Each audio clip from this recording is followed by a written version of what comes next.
Sustain 267. On the line, I have with me, as usual, Patokili Sita, our climate activist, host, and founder of Sustain 267. Welcome back to Wired. Thank you so much for having me. Good morning, Lerato, and good morning to your listeners. Good morning. And good morning to our guests, who everyone will meet shortly. Yes, I was about to say that today you're not alone. You have a special guest that you're about to introduce, because the topic for today is a very exciting conference that's still happening right now, which is the Alternative Mining Indaba 2025. Introduce who you have with us today. All right. Good morning, everyone, and welcome to the Sustain 267 feature on Yarna FM. Today, we are talking the Alternative Mining Indaba, which is happening on the sidelines of Mining Indaba, both happening in Cape Town. And we are speaking to Mandla Nkosi-Radebe, who is the Executive Director of Economic Justice Network, who are the conveners of this meeting. Good morning, Mandla. Thank you so much for joining us. Good morning, Pato. Good morning to your listeners, and good morning to Botswana. Awesome. Getting straight into it, what is Alternative Mining Indaba, and what's its relation to the Mining Indaba, where our Honorable Minister Bogolo Kenewendu and a delegation from Botswana are attending? So the idea behind an alternative mining Indaba is spelled out exactly as the name says. It is an alternative to the mining Indaba that has been going on among corporates, among government, and among investors in Cape Town, I think for the last probably 30 years. The Alternative Mining Indaba is a platform that was set up to amplify and highlight the voices of those that cannot afford to go to the mining Indaba. In other words, these are people who have an interest in mining issues because they are impacted by mining. These are the communities that live next to mining areas and that are inconvenienced every time mining takes place, but who are not given a voice to talk to the corporates and to claim back the rights that are taken away when mining takes place. So the idea was to counter the voice of the corporates who say that mining, one, is sustainable, and two, that mining has benefits for all. These are the people that do not benefit from mining, but who are inconvenienced by mining. And those who sympathize with them, who come together with them and share strategies on how to get back their rights and how to improve their lives. All right, so the Alternative Mining Indaba is the People's Mining Indaba. And then I know this year the theme is energy transition for who? The critical question of our time. Why this theme, as we're talking about the just transition, isn't it for all of us? And why is it relevant or critical? Because when we look at it, mostly we're just thinking we just need energy. Yeah, this is the thing. Everybody's been talking about a transition, an energy transition. And our question was, okay, who is transitioning? Because if you are talking energy, there is a great part of the population in Africa that are that are suffering from energy poverty. They are not in energy. They're not linked to the grid in any way. And then you say to them, you have to transition. You have to stop using fossil fuels, and we have to transition to renewable energy. So, for someone who has never had any energy whatsoever, who's not connected to the grid, who uses traditional sources of energy in their daily lives, this is a puzzling question. And it's a question that we've been trying to answer ourselves on this platform for the last 2 years. Both our themes for the last 2 years have been on energy transition. But this time around, we are really want to get answers as whose energy transition is this? Is it for the corporates only? Is it for the rich only? Is it for our governments?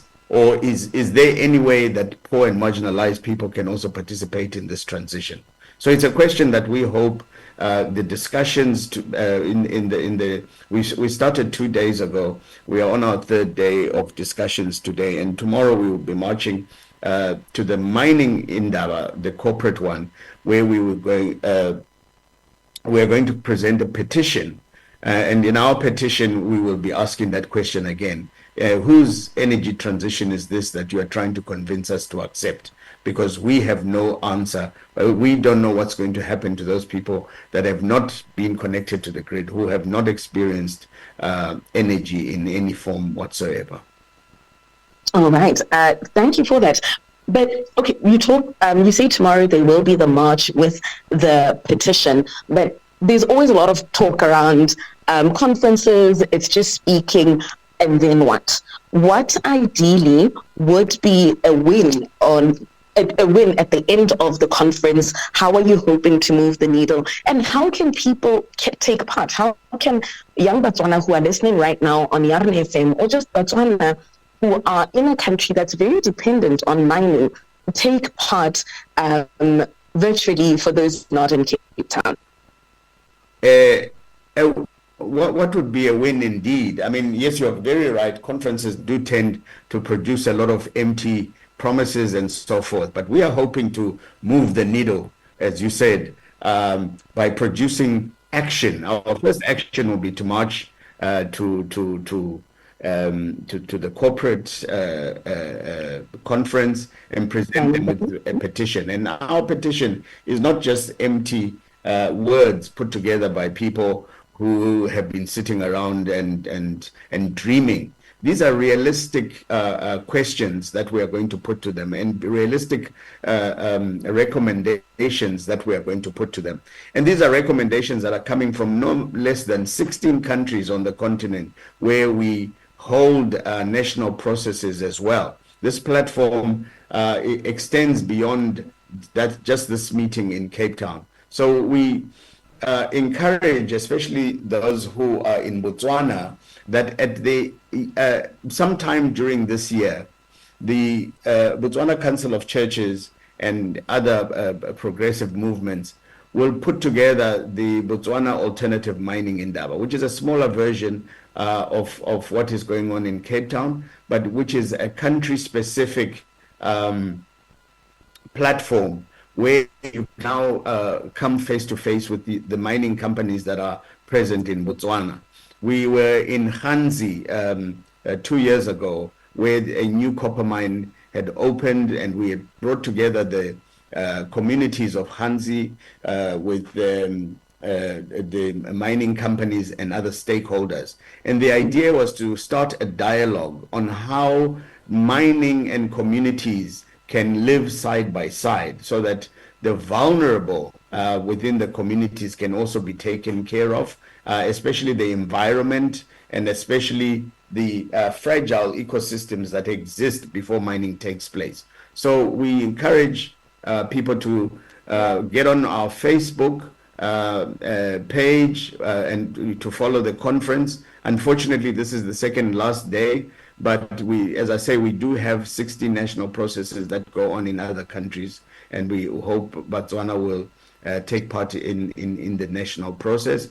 We also, if you go to www.ejn.org.za and go to the link that says Alternative Mining Indaba, you'll be able to follow links, you'll be able to follow the program as our speakers discuss these very critical issues of our time. Mandla, thank you so much. With that, I think the call to action is clear.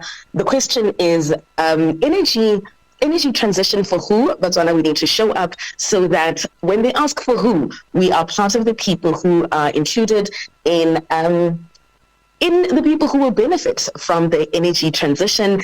That was the Sustain 267 feature on Yarn FM, and we were in conversation with Mandla Hadebe, who is the Executive Director of Economic Justice Network and currently hosting the Alternative Mining Indaba, which is happening in Cape Town and online. You can follow it on their social media pages and on Zoom, which is how I've been following. And maybe we'll share some of the content on our social media. As always, you can connect with Sustain267 at Sustain267 handle. That's on Twitter, now X, Facebook, LinkedIn, YouTube, and all social media. Thank you so much to you, Lerato, and your listeners, and have an amazing day.